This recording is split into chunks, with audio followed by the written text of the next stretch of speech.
અમદાવાદના પૂર્વ વિસ્તારમાં કાયદો અને વ્યવસ્થાની સ્થિતિ કથળી હોય તેવા દ્રશ્યો સામે આવ્યા। બહેરામપુરા વિસ્તારમાં બે પરિવાર વચ્ચે લોહિયાળ જંગ ખેલાયો છે। નજીવી બાબતે થયેલી તકરારે જોતજોતામાં હિંસક સ્વરૂપ ધારણ કર્યું।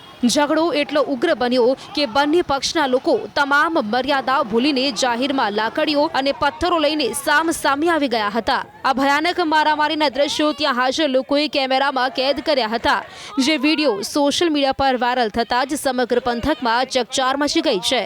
વાયરલ વિડીયોમાં સ્પષ્ટ જોઈ શકાય છે કે કઈ રીતે કેટલાક શખ્સો હવામાં પથ્થરો ફેંકી રહ્યા છે અને રસ્તા પર આતંક મચાવી રહ્યા છે। ધોળા દિવસે થયેલા આ પથ્થરમારાથી સ્થાનિકોમાં ફફડાટ ફેલાયો હતો।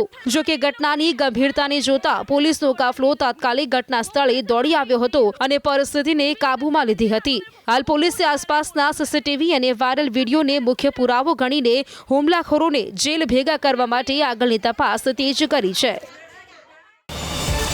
QR કોડ સ્કેન કરો અને ડાઉનલોડ કરો ન્યૂઝ 18 એપ। મેળવો ગુજરાત અને દેશ દુનિયાની પળે પળની અપડેટ્સ।